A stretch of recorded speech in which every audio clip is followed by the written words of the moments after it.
Yeah, it's we're back live here on the Just Win Today live show, and we apologize for anybody that was trying to listen before.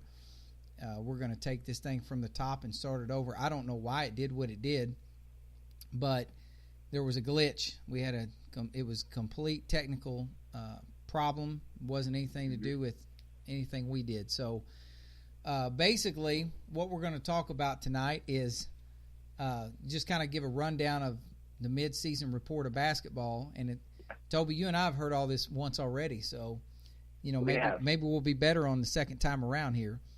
One could only hope. One can only hope. Could be a legendary podcast for the ages.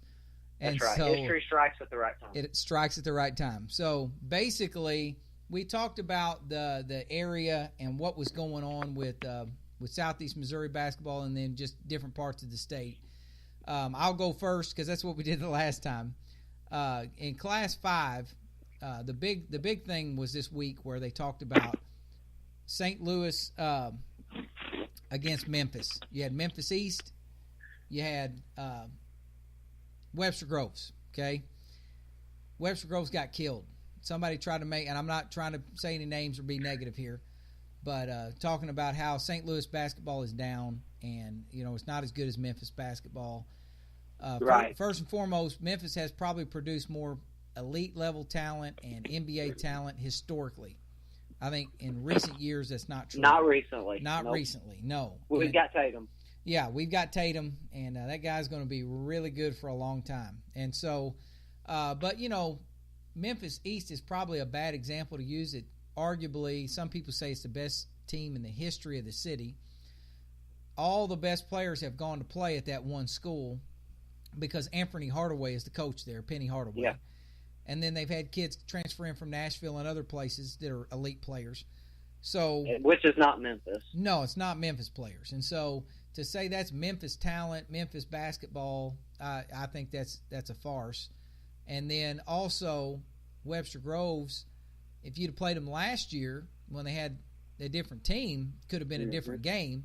Right now they're replacing 3 starters, and, oh, by the way, the best player in the state of Missouri, Courtney Ramey, was out with a broken hand. So right, and not only is that their best player, that's a point guard. You're facing pressure over kids that got to come handle the ball. You may not be able to handle that pressure, where Ramey would alleviate a ton of that and probably cut that point deficit in half by himself. Exactly. Without scoring. Just that one kid, what he could score and what he could, like you said, just relieve pressure. But they're not what they were last year. They're not, even with Ramey. They've got Ramey and Gordon, the big post player that's going to SLU. Yep. They're loaded, but they're not what they were last year. I think that you look at Chaminade beat Vashon the other day. Chaminade's another school that's, year in, year out, they're going to be good. And we had Tom Meyer on here a few weeks ago, and Tom talked about basically the private and the charter schools. He says he doesn't know if we'll see another public school win the big school state championship. He said last year Webster might be the last one you see. Chaminade looks like a powerhouse. I know in this part of the state, Rockbridge, who's a public school, they are loaded. They've got a great junior class. They've got one kid that Mizzou is all over. He's a big-time 6'6" guard. I saw him in a game take it off the dribble, never touch it with his left hand, like pick it up like Dr. J and just swoop and dunk it, one motion. I mean, the guy's just a tremendous player. And they've got about 5 or 6 that not as good as him, but that are going to play Division I, Division II basketball. Just a loaded team. You've got Hickman is a little down this year. Battle is good. They're young, but they're good. T-Vic. Yeah, my boy T-Vic there, and Tyler Victor, one of my former players. You've got Class 4 Vashon. They took a loss to Chaminade, like I said, but they're playing well. I know they've been up to Chicago and different places and played well. Right. Of course, down that way, Sykeston. Then there's St. Mary's, which is another St. Louis private school that's a 4A school that's making noise again this year. Class 3 up this way. Well, let me back up. Helias in Class 4 is really good up this way. They're really good. I've seen Raytown South, Class 4, really good team out of Kansas City area. Class 3, Hallsville still undefeated. Tolton has got a great group of sophomores. Now, they're not – I don't think they're on a state level yet, not this year, but they've got the younger Porter kid, Coben Porter, who's more of a guard. He's about 6'3". He's a wing. He's not as big as the brothers are, but he's a nice player. And then they've got Conzo Martin's son is also one of those sophomores. They've got a 6'7" kid, one of those sophomores. But they've got a group of about 5 or 6 sophomores that, you know, if not this year, the next couple years, they could be solid, really solid team. Right. And then Class 2, there's a handful of teams. New Bloomfield just pulled off a big win over Jamestown, who's number 2 in Class 1, undefeated. Jamestown beat them last week, and then New Bloomfield come back and beat them this week. So you had a couple of good wins right there, teams against each other. Yeah. So that's kind of, this part of the state. And then I know down in Southwest Missouri, Class 1, Walnut Grove just took a loss against a bigger school, but they're playing well. Their best player in a tough schedule. Playing a tough schedule. Logan Thomason broke the 3-point record on his first 3-pointer of the season. So that means every 3 that he makes for the rest of the year is going to break the career record again and again. He's going to shatter it by at least 100 threes. I'm calling it right now. Nobody's catching up. Yeah, I mean, it's going to be a while before we see somebody do what he's doing.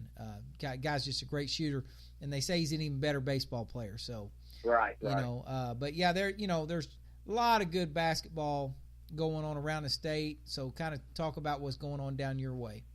Yeah, well, you mentioned Tyson already. It's Class 4, and they went to Notre Dame. Well, first of all, they won the SEMO Conference Championship. I think the closest game they played was against Cape Central in the semifinals. Another Class 4 school, Cape Central, talented. Austin Parker there, really good player. And like we talked about, Cape Central and Notre Dame are going to play Sykes and tough. It doesn't matter who's on what team. Like, that's just going to be a tough rivalry type of game.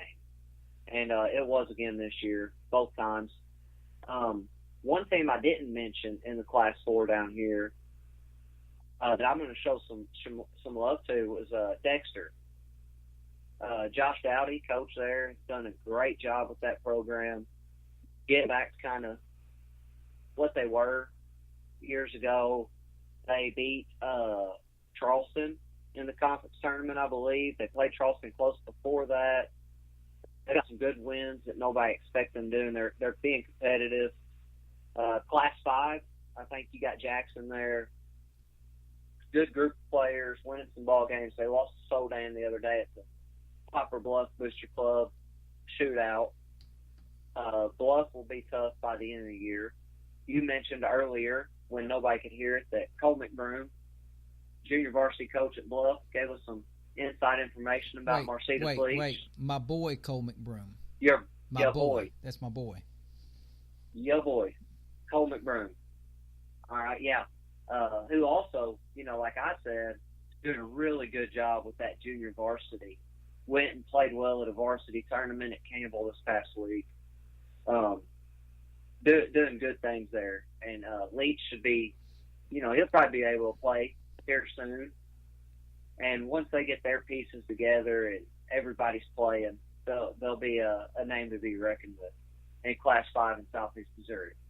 Leach is just that special of a player. And Dominique Hardiman is a man amongst boys in the post at 6'2" or 6'3". Just a beast down low. And like we talked about, if you're a fan of basketball, you want to see Leach back on the floor.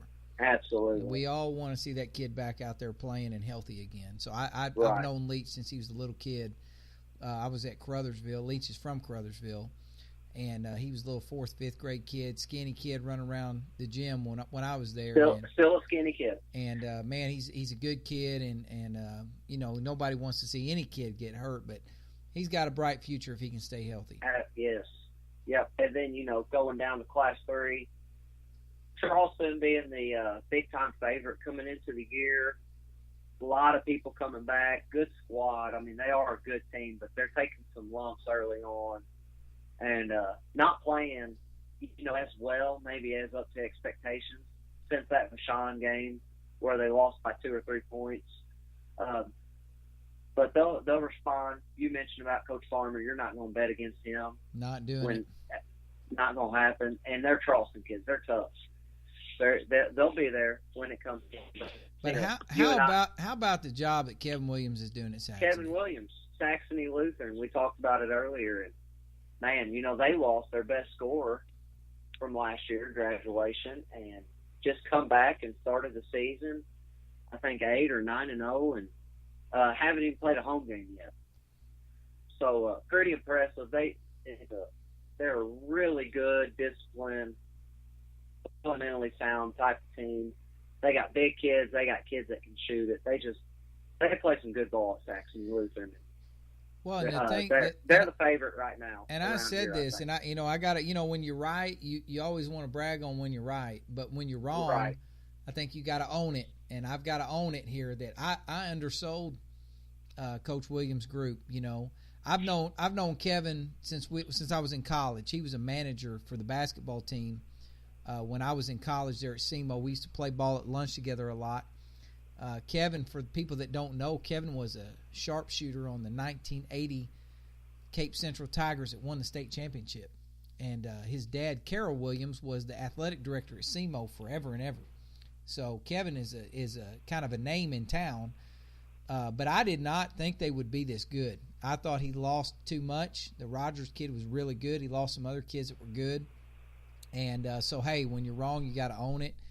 They have outplayed expectations, so far this year.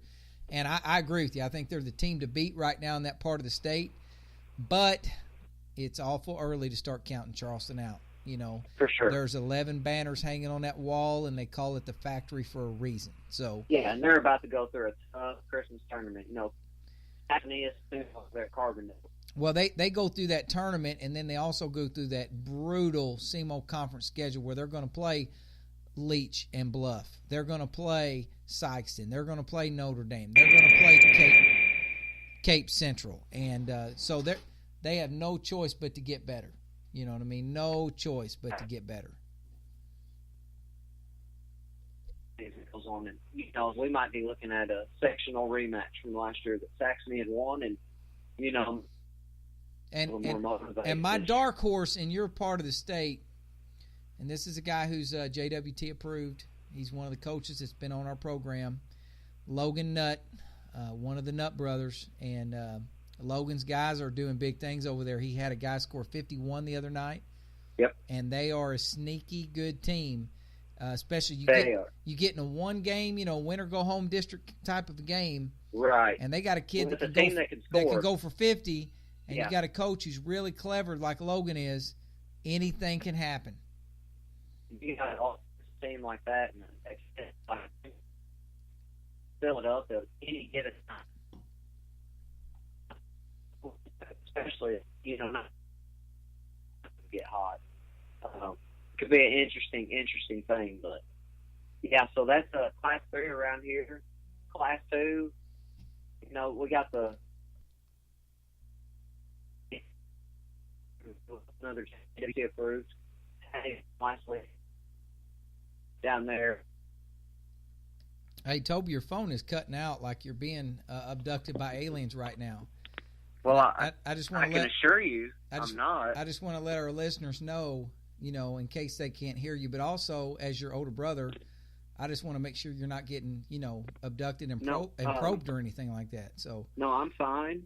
If press from the aliens comes on, I will not dribble into the corner. I promise. Don't pick up your dribble in the corner. Okay? How am I now? Yeah, you're better now. That's better now. Okay. And so okay, that's my job is to coach you and to make you better. So continue. I'm glad you're still doing that years later. Appreciate it. You're doing it in a much better way, by the way. I'll mention that. You coached me through it. There was nothing else to go along with it. Right. I think that really helped the situation. So go ahead. But yeah, continue to Class 2. Like I said, yeah. Aaron Bidwell, Hayti Indians. JWT approved. Yes. He's got a good group. Like I mentioned earlier, and last week, got to see them practice at our place. He's got some talent, some players to work with, and they play really hard. Just from the 30, 45 minutes of practice I got to watch, really enjoyed it, and I think some of my guys that got to see them practice, it really helped them because it translated into our practice. So I like what he's got there. Bernie, of course, Brad Botch, JWT another one. approved. He's on the list. They've got a good group. Started the season off good, winning their own invitational there at Bernie. And the team they beat in the championship, which might be my Class 2 dark horse, would be Nillyville. And Patrick Morton, who has not been on the show, he's JWT approved anyways. Absolutely. He's good guy. Really good. Like he's doing him. a Got great to play job. him last week at the Campbell Christmas tournament. Not sure how they finished up. They played for a championship against Amarillo, Arkansas. Who's got a good group there. And I haven't heard how they done. However, we played him. He's got some size, some length, athleticism, and like I mentioned earlier, kids that just are really comfortable with the ball in their hands. Not trying to do too much. They're just they kind of own the moment when they got the ball in their hands, and you can tell they're going to be a hard team to kind of rattle. And then a little bit north of them is the defending state champions, the Orion Eagles, who Joe Shoemaker's boy is playing unbelievable right now, apparently. And the reviews on him are really, really good, and Orion is playing well. So there's 34 teams right there. I like how tough he is. I like how right. That's what I grew up with Joe. I hear about that. Joe played at Orion. He was 2 years older than me in school, and Joe's boy. I like how tough he is, and I like how tough his whole team plays. You got Joe's boy on there. Then you've got another player on there, the son of Mike Johnson, who is the Scott County Central Brave 1993 state champions. Mike Johnson guarded Brad Perrick, the third all-time leading scorer in Missouri, and he held Brad to 30 points that night. Held him. I mean, literally did. I mean, because I think Brad was like 9 for 30 shooting the ball. But wow. Mike was a good player, and his son is one of those Orion Eagles also. I think he's a junior this year. And so, yeah, there's some bloodlines on that Orion team for sure. That boy's mother's from Orion. I know Nikki also, and so they've got some good players right there at Orion. I know they're down a player right now. One broke his leg, but I do want to shift gears, and we did this earlier, but I've got to give a shout out let's go to the girls' side for just a minute. Leah Cobble just scored her 2,000th point in her 7th game of her junior year. Now, I grew up playing against an Henri power forward from Scott City named Dustin Cobble, who's her dad. Dustin Cobble was a great high school player. I mean, if you don't remember, Dustin he was really, really good player. That's back when they were winning district championships, and I mean, just an eyelash away from a couple of trips to the Final Four back in those days. And so, but Dustin, I don't know where his daughter got this talent, because I've got to meet her mother, because there's no way that she got that from Dustin. As good as he was, she's so much better. She's going to have a chance to break the all-time scoring record in Missouri for girls or boys. If she stays on the pace that she's on right now, she is going to pass Fred Johnson, who scored 3,600 points in his career. And I thought I would never say that. We were talking, somebody is asking me yesterday, is Fred still the all-time scorer? I said, I know he is on the boys' side, and I don't think you'll ever see anybody break that. And I don't know who the girls' scoring champion is, but I'm telling you right now, she's got a chance to pass Fred Johnson, which I never thought I would say, And so right. I would be interested to see what the girls and boys' overall record is, who holds that. But I gotta say, when it's all said and done, it's got a chance to be Dustin Cobble's daughter. And if you haven't seen her play, I went to the Final Four last year, and I try to go watch as many games as I can. But I made sure to go watch her play, because I wanted to see her. Yeah, I had never seen her play, and Dustin's a friend of mine, so I got to go down and talk to him a little bit. And I'm telling you what, people, if you haven't seen her play, go watch an Orion Eagles girls basketball game. Right. Leah Cobble, JWT approved. Yeah, worth the price of admission. She is worth the price of admission. Trust me. And their girls team, their coach does a great job. Hard nosed. She's not the only player on the team. No, they've got players, and I thought they had a little case of the nerves last year. They got a big lead, and then they were playing a team with a lot of size. and that team came back to them a little bit. But I think they've got a shot. They've got a real shot in Class 2 girls this year. And so go check Leah out if you haven't done so already. Worth the price of admission. And so continue on with your Class 1 boys. Class 1, we got the Final Four visitor of last year, Advance, who, we talked about Saxony losing some people. I thought Advance lost some big, big pieces in the two players with the, I'm going to butcher this name, Preston Wilbecker. Yes. And then the kid I thought was really big for him, Dawson Mayo. I thought he was kind of the key piece as a, big time inside player. I thought kid. Dawson made their team different. And Absolutely. What I mean by that is he gave them a size dimension that a lot of teams don't have, because not only was he big, he was physical.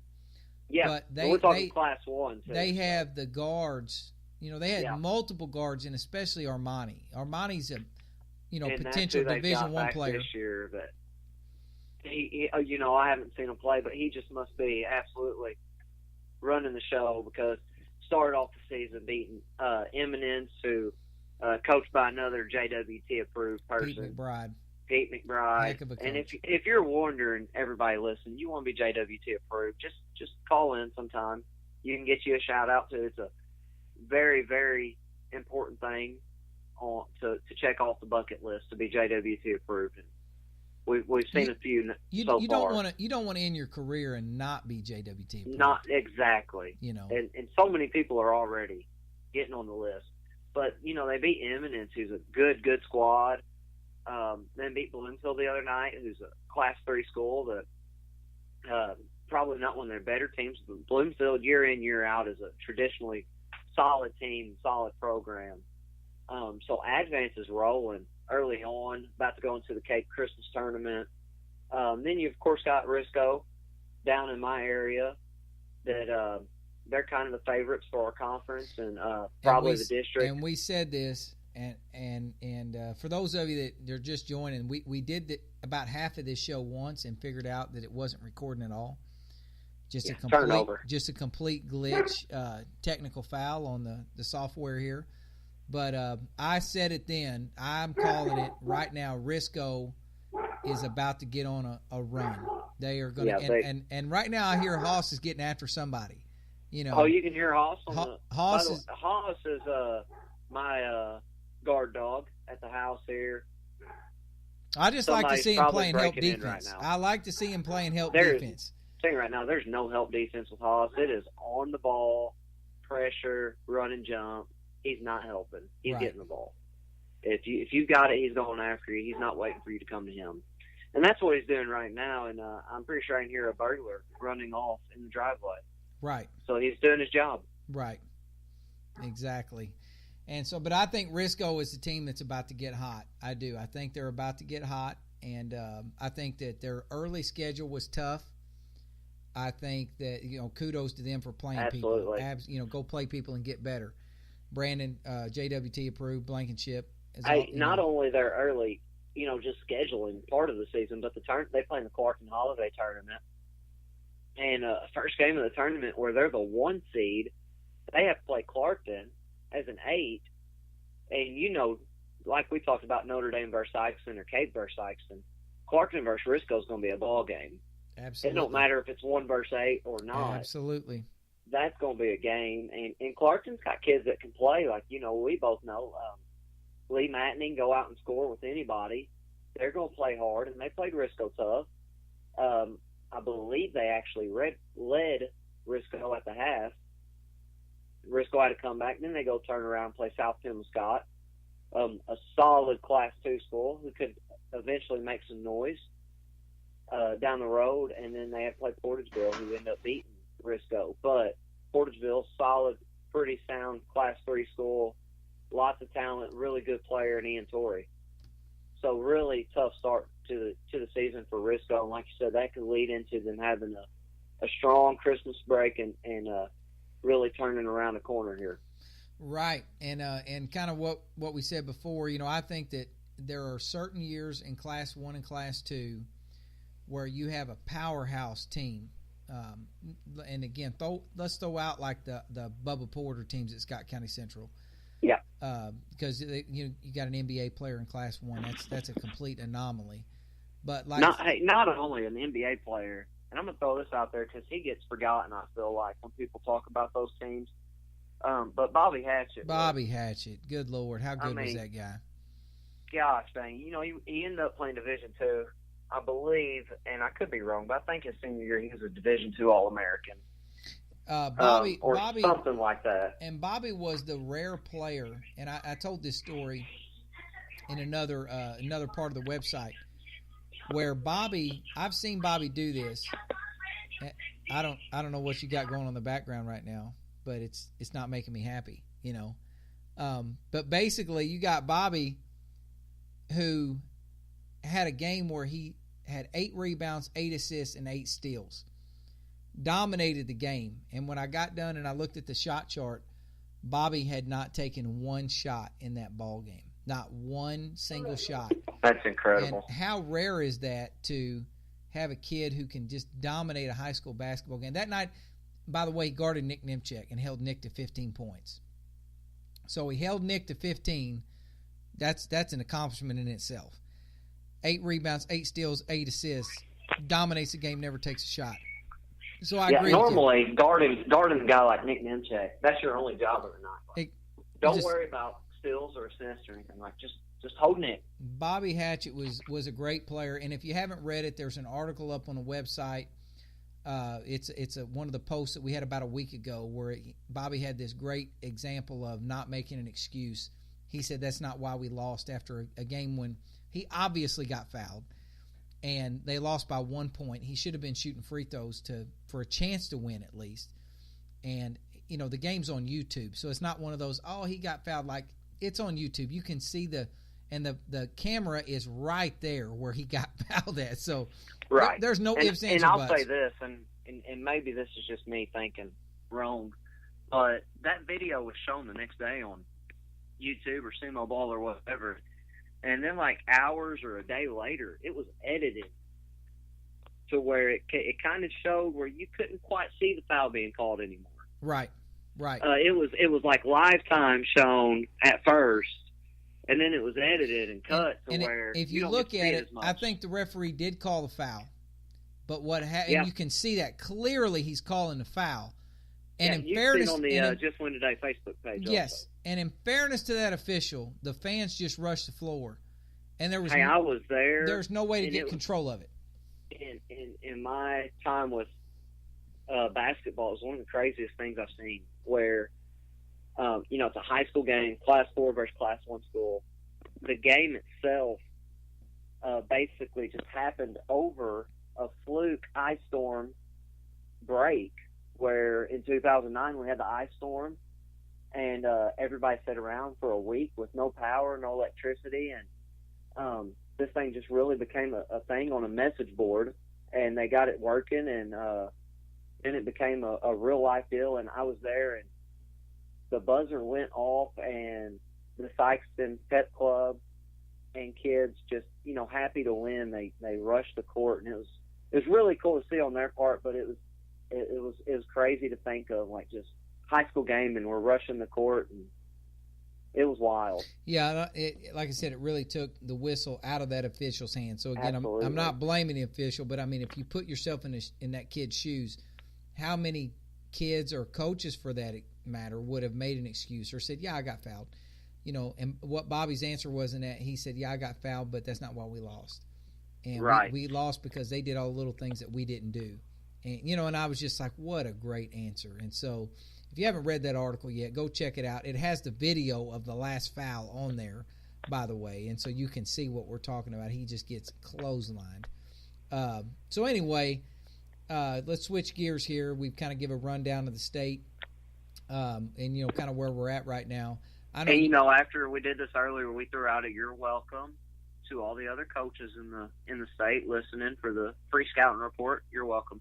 Yeah, free scouting report. And so, we keep up with everybody that we can. And, there's actually a news feed on the coaches page, Just Win Today. There's the main page that's got kind of motivational stuff. There's a teacher's page. It's got educational, teaching, things for teachers and parents, really. And then there's the coaches page, and it's just got a feed where different articles, different scores from around the state. And honestly, I made just one today for me to read it every day. It's just one place where all the stuff I like to read is at. So if you like to read the stuff that I like to read, you'll like it also. And so there's a page with just about 18 or 20 YouTube playlists on it. You can just click on one if you like to listen to that artist. It'll just play just a stream of music. So it's really a site for me, and then I know other people that like it because they like the things that I like. And so, but I do check it every morning to look for a couple of articles to maybe share with my teachers. I do check it every morning for just to see who won the game last night because, like I said, it feeds different scores through there, so I can check scores every morning. So switching gears, talking about Christmas break practice, and I know some teams have a Christmas tournament they're getting ready for. So your practice takes on maybe one type of a feel with that type of a setup. Your team does not. So what are you hoping to accomplish here over Christmas break? Like we talked about before, it's kind of a training camp feel. It's almost like, we've had a preseason almost, and now let's go back and we know some things that work. We know some things that don't work. So what's your approach here to Christmas break practice? Yeah. Well, first, I think I'm blessed in my current situation to not have a tournament or something like that over the break, to where we have to practice. We're not preparing for a game. We don't have a game to interrupt practices throughout the week. Like, it's just steady, constant practice, which is absolutely what we need, to where it's almost like a restart to the season. And we can just look back at what we've done this first half of the season, and it really defines the first and second half of the season. Whereas if you got a Christmas break over Christmas, or a Christmas tournament over break, it doesn't do that so much. So you're just constantly trying to tweak on the run, I guess, where we want to go back a step and see, like, hey, this worked, this did, and this is what we really need to be working towards and improving on, and this right here, not so much. Right. And I think especially over this last week, we have seen and found some things since our first game, really, first, second, third game, and we've kind of tweaked and turned around, which is something I don't love to do. I'd rather just get in the season and start with one thing and get better and better at it as the year goes on, which I'm sure everybody would, but this has been a constant learning for me and my players so far. And, I think this next 2 weeks, with no games to interrupt our practice schedule, is something great to just really improve on all those and, maybe get hopefully a whole lot better at them. What we see is, what we're going to be for the rest of the year. Right. And I know, in my career, like one of the places I was at was Crothersville, and we had great football program. My friend Nathan Morgan was a football coach there at Crothersville, did a phenomenal job, and they usually make it to, at least the quarterfinals and state playoffs. Right. So I'm going to get my guys about a week before the first game. We're going to go play at the Bulldog Classic.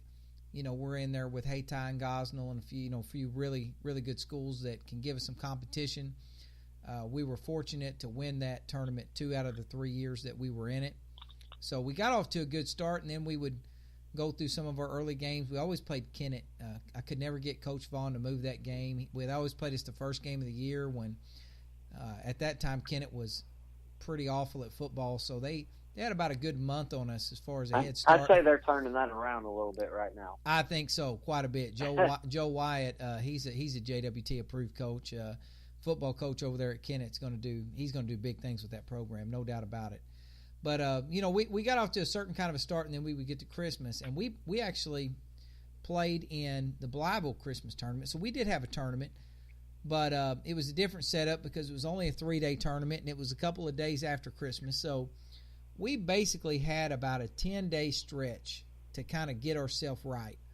And so what I always tried to do was I knew I was going to get my guys late, so I really didn't care about getting them in shape for the first part of our season. I just didn't care because I knew it was impossible to really get them in basketball shape and still go play games. So I used this part of our season this 10 days right here to get us in shape going into the games after Christmas.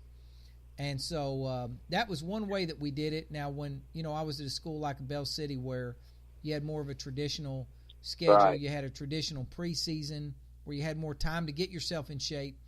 We were trying to work on something different this time of the year. But yeah, I would say this to all the coaches that are out there listening, and any fans or any players or anything like that. I think this time of year it's important that you do a self-evaluation that you're talking about, because you go into the season, and I don't care how you could have all 5 starters coming back and know exactly how you want to play. You learn something in this first 6 or 8 or 10 games that made you say, you know what, teams are doing this to us and we have to adjust this way. Or, our players are doing this and we have to adjust this way. And, I'll give you an example. When Dom Johnson was a senior, we had lost almost the majority of our team from the year before. In 2003, we led the state of Missouri in scoring. We scored over 100 in 14 of our 30 games. And so our high mark that year was 128. These guys could really score. They could really shoot. 6'1" and under, small team, but we could fly up and down the floor and shoot. We hit 269 threes, which at the time shattered the record for threes. And then, of course, Darren Mainders, our buddy at Walnut Grove. Logan Kamaizen and company. They have just made that look like, just a warm-up with what they're doing now. Right. But at the time, we were kind of revolutionary how we were running and shooting the three. Way to compare yourself to D'Antoni, by the way. Yeah, exactly. And so basically we come back the next year with Dom, and we have a different team. We're bigger, we're stronger, we're not quite as fast, we're not quite as athletic, maybe a little deeper. And so we went through the first part of our season, and I knew we would have to play different. But I underestimated how different we would have to play. And so we got to the Christmas tournament, and the first game, Dom had 47 against Meadow Heights. The next night, Dom had 45 against Jackson. Jackson was Class 5 school. They went like 25-5 that year. They actually won the Christmas tournament. They were really good. Dom scored a 45 on them. We lost a close game. So hey, real quick, those 47 and 45 points, like we've talked about before, junk and high school points, those were not that. No, those weren't just points off of getting steals and fast break layups or offensive putbacks. Those are Dom being Dom. He was getting 45 points. Yeah, those are Dom being Dom. And so, I mean, you do that against Jackson, you're doing something. And so he, and like I said, this was a good Jackson team, really good Jackson team. They lost in the district finals to Hansborough and that group that won the state. So they were really good. So we had a day off in between. And I told Dom, and I set the whole team down, and we came up with this thing. And this is an example for coaches, just how you might have to adjust in the middle of your season. And I sat everybody down, and I said, guys, we're going to have to do this a different way, because Dom can't keep going out there. At this point, he's averaging like 34 a game, something crazy. Right. I said, he can't keep doing this. I mean, he can do this all year long. There's no doubt in my mind. But if he does this, we're not going to win anything big. We're going to maybe win our district, but we're not going to achieve our ultimate goal of winning a state tournament with the one guy doing everything. So we came up with this thing, and we called it, at the time, the biggest rap group and everything. You had Eminem, you had 50 Cent, and you had the G Unit, okay? So we came up with this thing called the G Unit, which stood for the glass unit, where if you got 4 offensive rebounds, you basically got a helmet sticker. If you got 4 defensive rebounds, it was a helmet sticker.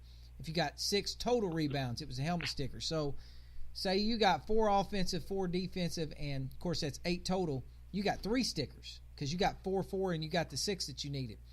We basically came up with a hustle chart and kind of used a football mentality of getting helmet stickers, because I had Dom, but then I had probably 2 or 3 other guards, but I had like 6 forwards that between them, that I didn't have any one of them that could go get me like 15 rebounds.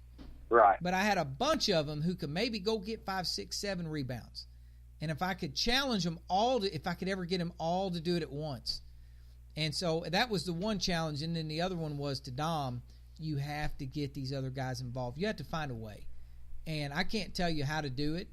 Only thing I can tell you is you're good enough to do it, and you have to get these other guys involved. And so, what I try to teach him is attack early, and then through the middle of the game, it's not that you stop shooting. It's just when you attack early, you got them all looking at you now. Distribute through the middle parts of the game. Now set up the other guys. And then at the end of the game, you close it out. And the guys called that dom time. He got to the fourth quarter, and he's just going to take back over. And what happened was we created basically a new style of play than we'd had the year before, where we're running, shooting all the threes, where it's like we're basically this great point guard with a couple other weapons, and we're just mauling teams on the glass. That was our whole mentality was – we're bigger, we're physical, we're stronger, and we turned around and beat Jackson a week later. We played it because we scheduled them in the regular season, and kudos to them for scheduling a 1A school. But we beat them in the regular season, and we went on and finished the season 29-4 and won the state. And a couple of those games down the stretch, it was the G unit that carried them through the state tournament. Pretty sure that year led the state in rebounds. Yes, I mean, like that was just they would just. And when they got the lead on you late in the game, it was dom time, and it was you get one shot and it's over. They're just going to clean the glass. So the point of my story is we had to make that for us, and this, that was a major shift in the way we played. Mm-hmm. And it was something we did at this time of year. So I would just challenge coaches out there and ask, any feedback you can give us. You started the season one way. I don't care how right you were about your team. There's one thing that you go, you know what? If we tweak this right here, if we tighten the screws up a little bit over here, we're going to be that much better. Yeah. What adjustments do you have out there? And I always love getting these texts and everything from. I mean, like my phone is just right now with texts and stuff I'm getting from guys. So I always enjoy that, and just getting ideas. And so we've got about 2 or 3 minutes left here. Tobe, you want to say anything to close it out? Yeah, Christmas break, like we talked about, super important time for teams, whether you're going into a tournament or not. Just, find those adjustments that you need to make for your team down the stretch for the second half of the season, whatever it might be. Whatever worked in the first half, execute that a little better, and what didn't work, maybe it's a good time to scrap it right now and move on with it. Go forward from there, and keep working, keep grinding and improving. That's what we're going to do at the what you called earlier, North Pim.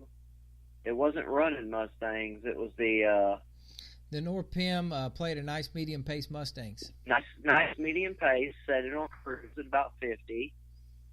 And not getting too much of a hurry, but not go too slow type of team. Exactly. So that's what we're going to do. And everybody out there, all the coaches are going to adjust right now and find out what works for them. Yeah, and I'm interested to see what happens with your group, because like I know you and I have been talking a lot in the last week, and we have a way we want to play as coaches. Yeah. And sometimes there's a way you want to play and there's a way you have to play, and then there's something in between that, Yep. And if you settle on something in between how you have to play and how you want to play, sometimes it's just total crap and it doesn't work. You got to get your kids to understand we got to get over here in this range where we can compete. This is us. This is who we are. And like I said, with that group with the G unit, I didn't want to play that way, but that group, I could just tell this instead of hitting my head against a brick wall, this could be a new strength, and we embraced it. And they were dominant. They were dominant in playing that way, and it worked out. And the bottom line, if the end result works out the way you want it to. So, this was an interesting show. We kind of went around the block and repeated some things, but we'll see what this next week holds, and we'll do it again next Sunday. Absolutely. Yep. All right, Tobe. Well, we'll do it next week, and everybody, if you haven't checked out the site, justwintoday.com, www.justwintoday.com, and we appreciate everybody tuning in. Thank you.